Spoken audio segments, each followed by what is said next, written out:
AITA for refusing to babysit on Thanksgiving. We're hosting because I'm tired of being a babysitter every year. I'm a 16-year-old girl, and every year, my family hosts Thanksgiving at our house. It's supposed to be this big, joyous occasion where everyone comes together to celebrate and enjoy each other's company, but for me, it's always been anything but that.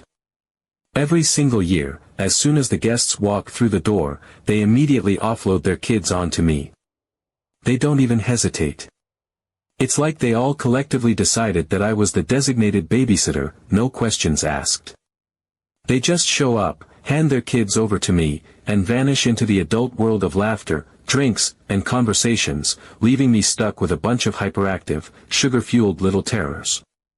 The kids are completely out of control. They don't listen to a word I say, and they think it's hilarious to misbehave.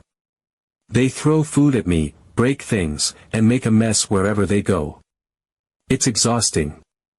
I spend the entire day chasing after them, cleaning up their chaos, and trying to keep them from destroying the house while everyone else is having fun. It's not like I get a thank you for all my hard work either. No one even acknowledges it. Once the evening winds down and the guests are ready to leave, they just scoop up their kids without a word of gratitude, as if it's my obligation to play the unpaid babysitter every single year. Honestly, I've had enough of it. I'm tired of missing out on Thanksgiving just because everyone else decided that my role in the family is to be their kid's keeper. This year, I decided things were going to be different. I was completely fed up with being everyone's default babysitter and missing out on the holiday while everyone else relaxed and enjoyed themselves. I made up my mind that I would actually celebrate like the rest of the family for once. I wasn't going to let anyone guilt me or push me into taking care of the kids, no matter how much they tried. The thought of finally standing my ground gave me this mix of excitement and nervous energy, but I knew I had to follow through. I deserved to sit at the table, laugh with everyone, and eat my meal in peace, just like everyone else. When the guests began to arrive, it all unfolded exactly as I'd expected, like a well-rehearsed script they performed every year. As soon as they stepped through the door, they barely greeted me before gesturing to their kids. "Go find her, she'll take care of you," they told their little ones, as if handing them over to me was the most natural thing in the world.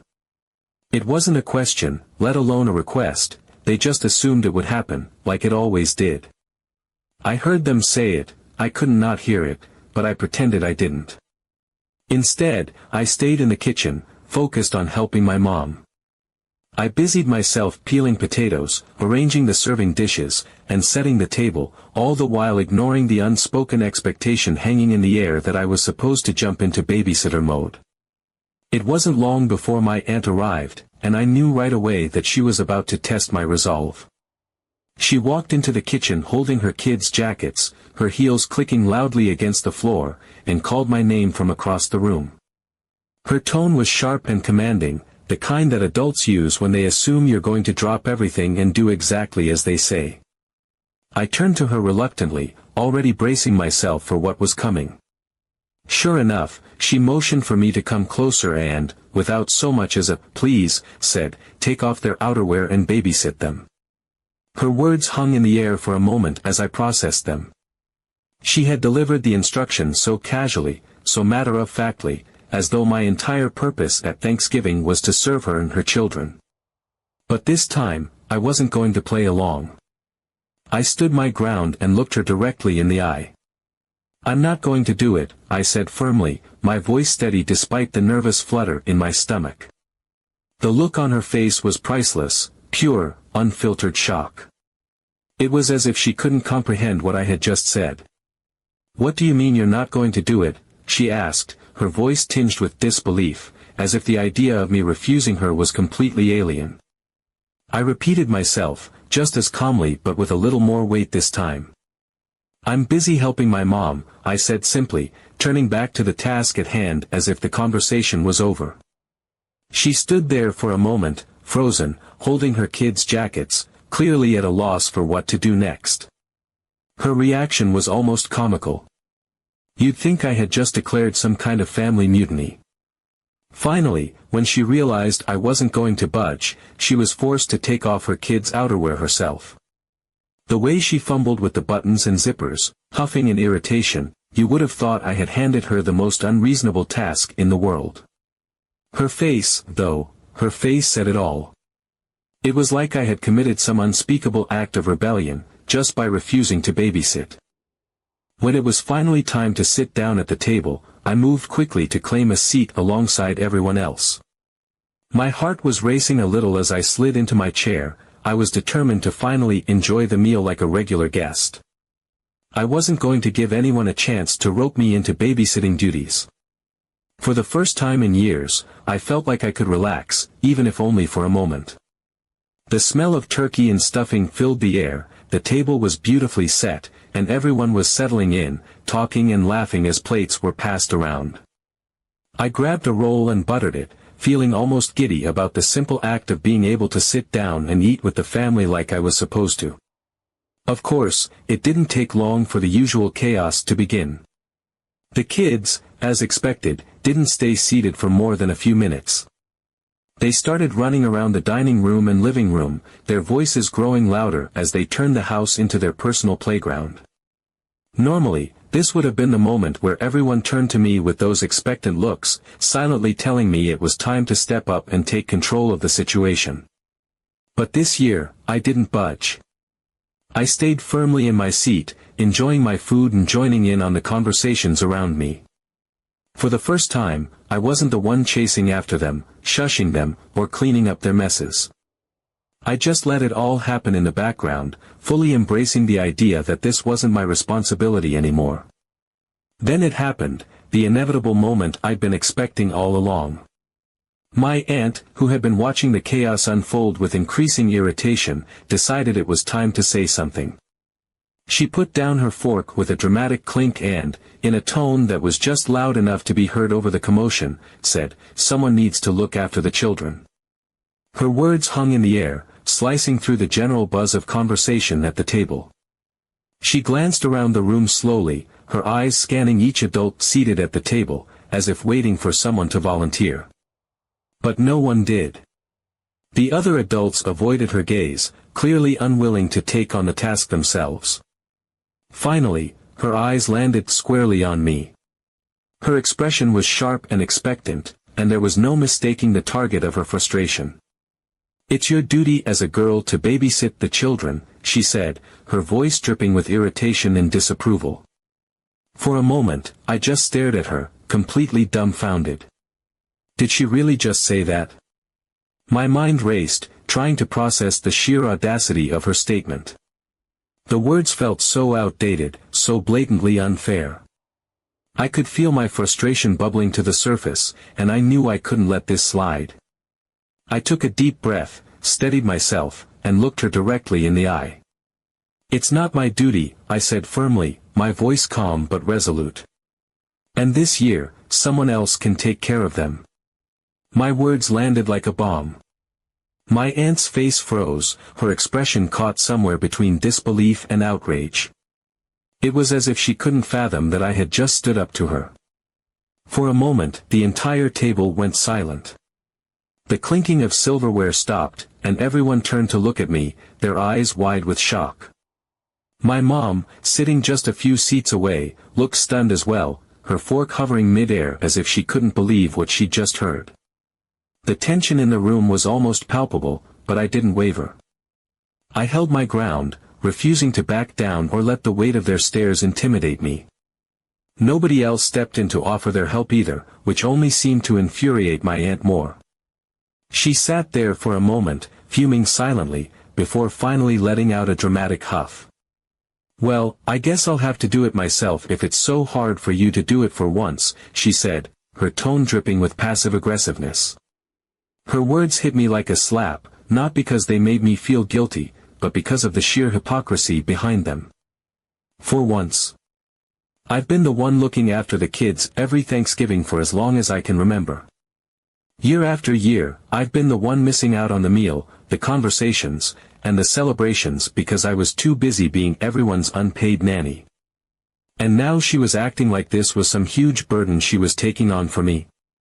It was almost laughable. Still, I stayed firm. I wasn't going to let her guilt-trip me into giving up my one chance to enjoy the holiday. The rest of the meal went on, but the tension between my aunt and me was palpable. She kept shooting me glares throughout dinner, and by the time the evening was over and the guests were getting ready to leave, she was clearly fuming. As she gathered her things, she made a few passive-aggressive comments about how some people don't understand family obligations and how disappointed she was in me. It was obvious she was directing all of it at me, but I didn't say anything. I just let her rant and walked away. So, am I AITA responsible for refusing to babysit for the kids? I'm just tired of it. Update 1. The day after Thanksgiving, I thought the whole ordeal might blow over. My aunt had made her passive-aggressive comments the night before, and while the tension had been thick enough to cut with a knife, I figured she would just simmer in silence and let it go. But I was wrong. Very wrong. I was sitting in my room scrolling through my phone, trying to decompress from the holiday chaos, when my phone buzzed. It was my aunt. I hesitated for a second before picking up, already bracing myself for what I knew was going to be a difficult conversation. And sure enough, the moment I answered, her voice came through sharp and accusatory. She didn't even start with a greeting. Instead, she launched right into it, demanding an explanation for my behavior the night before. In her view, I had somehow turned Thanksgiving into a personal affront against her, and she wanted answers. Why, she wanted to know, had I refused to look after the children when I always did it before?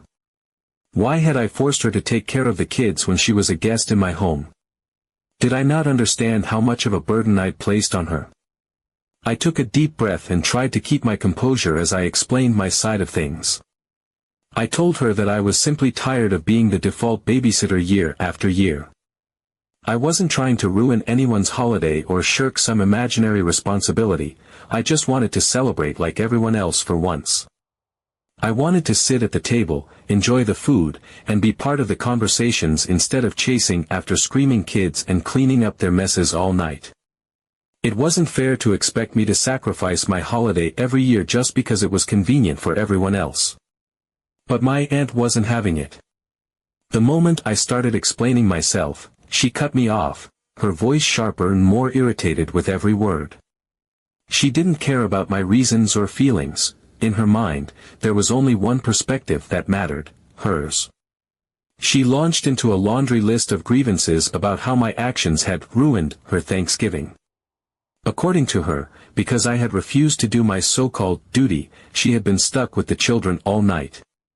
Every time she tried to sit down and join the adults, one of the kids was crying or fighting or about to knock something over. She said she couldn't even eat her meal properly because she was too busy running after them, trying to make sure they didn't destroy the house or hurt themselves. Her voice grew more dramatic as she continued, painting a picture of her supposed martyrdom. By the time the night was over, she told me, she was so exhausted that all she could think about was going home and collapsing into bed. But even that wasn't enough to recover from the ordeal. She declared that she was so worn out and overwhelmed from Thanksgiving that she was already planning a vacation, yes, a vacation, just to get over the stress of the evening. The way she said it, you'd think she'd just survived some kind of disaster, not spent one night looking after her own kids. But, of course, she didn't stop there. She quickly shifted gears and turned the conversation into a lecture, the kind that only someone with a sense of entitlement like hers could deliver. She started going on and on about how I didn't understand what it was like to have children. She said I couldn't possibly grasp the sheer amount of work, patience, and sacrifice that went into being a parent. She described how relentless it was, how it wore you down, and how every moment of your day was consumed by the needs of your kids. According to her, it wasn't just physically exhausting but emotionally draining as well. The way she said it, you'd think she was the only person in the world who had ever raised children. There was this underlying tone of judgment in everything she said, like she believed her status as a parent somehow gave her the moral high ground.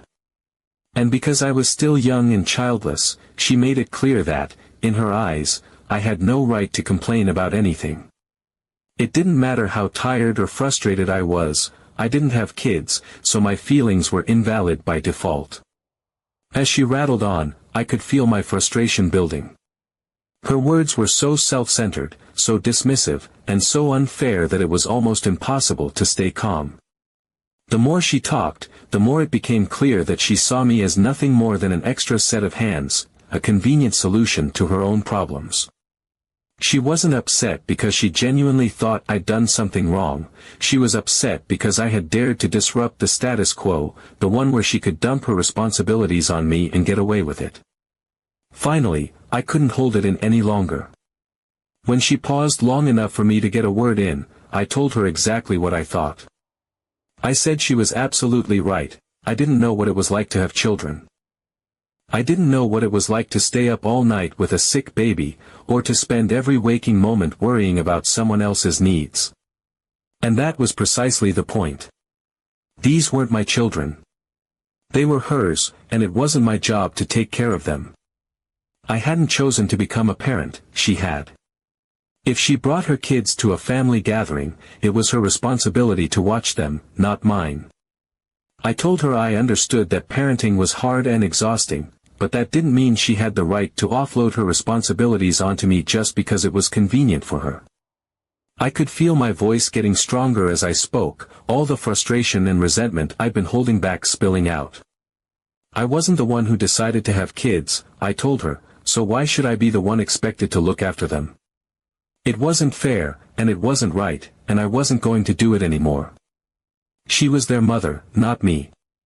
And if she couldn't handle them for one evening, then maybe she should think twice before bringing them to an event where she expected someone else to take over.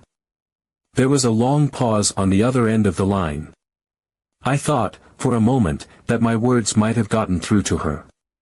But then she came back with another argument, this time leaning into the idea that I was too young to sit at the same table as the adults. According to her, it was my job to look after the children because I wasn't really part of the adult group yet. She went on about how I should respect my elders, obey their wishes, and accept that babysitting the kids was my place in the family. It was almost laughable, the way she was trying to justify her outdated expectations, but I wasn't laughing. Instead, I told her that I disagreed. I wasn't a little kid anymore, I was 16 years old. I was old enough to contribute to the family celebration in ways that didn't involve babysitting, and I deserved to sit at the table and enjoy Thanksgiving like everyone else. I also pointed out that this wasn't her house. Thanksgiving was hosted at our house, and that meant she didn't have the right to dictate what I should or shouldn't do. If she wanted to set rules about babysitting, she could do that at her own house, not ours. I went on to say that as a guest, it was her responsibility to take care of her own children. It wasn't fair or reasonable to expect the hosts, or anyone else, for that matter, to take on that burden just because she didn't feel like doing it. And even more than that, it wasn't right for her to treat me like some kind of unpaid babysitter just because I was younger than her. I told her flat out that if she brought her kids to Thanksgiving, she needed to be prepared to look after them herself, because I wasn't going to do it anymore. My words seemed to hit her like a brick wall. She sputtered for a moment, clearly at a loss for how to respond. I could tell she was searching for a counterargument, something to regain control of the conversation, but she couldn't find anything. Every point she tried to make had already been addressed, and she had no choice but to let the silence stretch on. By the time the call ended, I could tell she was still angry, but she didn't have much else to say. I hung up feeling equal parts relieved and exhausted. It wasn't easy standing up to her, but I knew I had done the right thing. For the first time, I had set a boundary and stuck to it, and while it was clear my aunt wasn't happy about it, I felt a sense of pride in knowing that I had finally stood my ground. Update 2. Later that day, after my frustrating conversation with my aunt, I thought I might finally get a break from the drama. I was wrong. As I sat in my room, still replaying the argument in my head and wondering if I could have said things differently, I heard a knock on my door.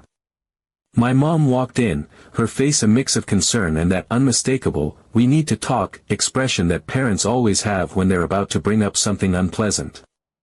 She sat down on the edge of my bed, and I immediately knew what this was about. Sure enough, she started by telling me that my aunt had called her earlier in the day. My heart sank a little as she explained how my aunt had complained about my behavior at Thanksgiving, claiming that I had been disrespectful and uncooperative. According to my aunt, I had shirked my responsibilities and left her to deal with the children all by herself, ruining her holiday in the process.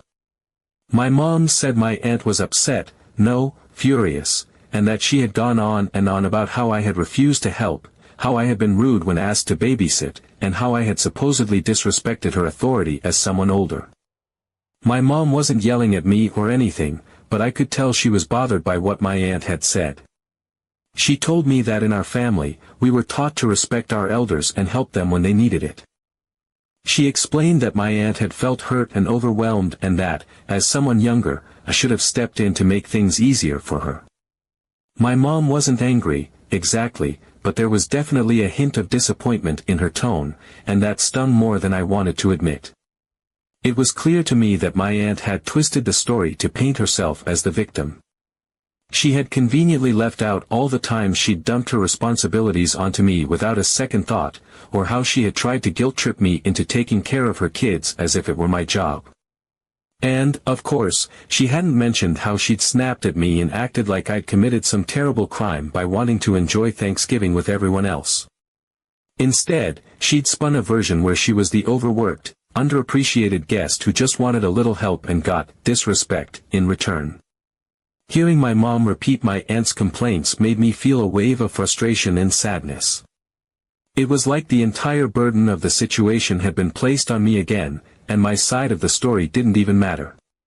But I knew I couldn't stay silent. If I didn't explain what really happened, my mom would only have my aunt's version to go on, and that wasn't fair, not to me, not to the truth, and honestly, not to my mom either. So I took a deep breath and told my mom everything. I started from the very beginning, explaining how every year I was expected to be the default babysitter. I told her how I had spent countless Thanksgivings chasing after the kids, cleaning up their messes, and missing out on the celebrations while everyone else got to relax and enjoy themselves. I described how the parents, especially my aunt, would barely say a word to me before handing their kids over as if it were some unspoken rule that I was responsible for them. And I reminded her that I had never complained before, even when the kids were throwing food at me, wrecking the house, or making me miss out on all the fun. Then I told her about what happened this year. I explained how I had made the decision to finally stand up for myself and enjoy Thanksgiving like everyone else. I told her how my aunt had immediately assumed I would babysit, demanding that I take care of her kids without even asking. I described how I had politely refused, saying I was busy helping in the kitchen, and how my aunt had reacted with shock and irritation.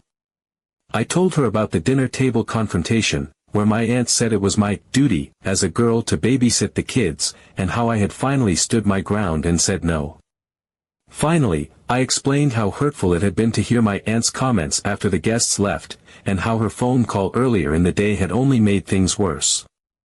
I told my mom that while I understood parenting was hard and exhausting, it wasn't fair for my aunt to treat me like a built-in nanny just because I was younger. They weren't my kids, they were hers, and it wasn't my responsibility to take care of them, especially when I had no say in the matter. I wasn't trying to be disrespectful or selfish. I just wanted to enjoy Thanksgiving like everyone else for once. As I spoke, I could see my mom's expression start to shift.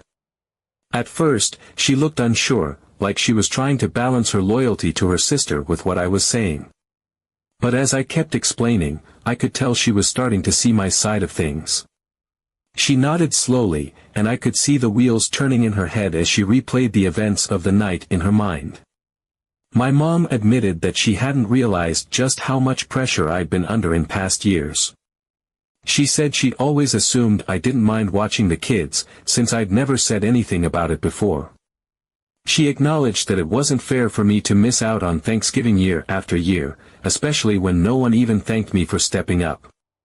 And as she thought more about it, she said she could understand why I felt the way I did, why I was tired of being the default babysitter and wanted to finally enjoy the holiday with everyone else. She wasn't completely ready to side against my aunt though. She still felt that, as a family, we should try to help each other out when we could, and she didn't think my aunt's frustration was entirely unjustified. But she also said that my aunt could have handled things differently and that most of what I'd said was valid. My mom told me that she was proud of me for standing up for myself in a respectful way, even if it had caused some tension in the family. And she promised that next year, things would be different.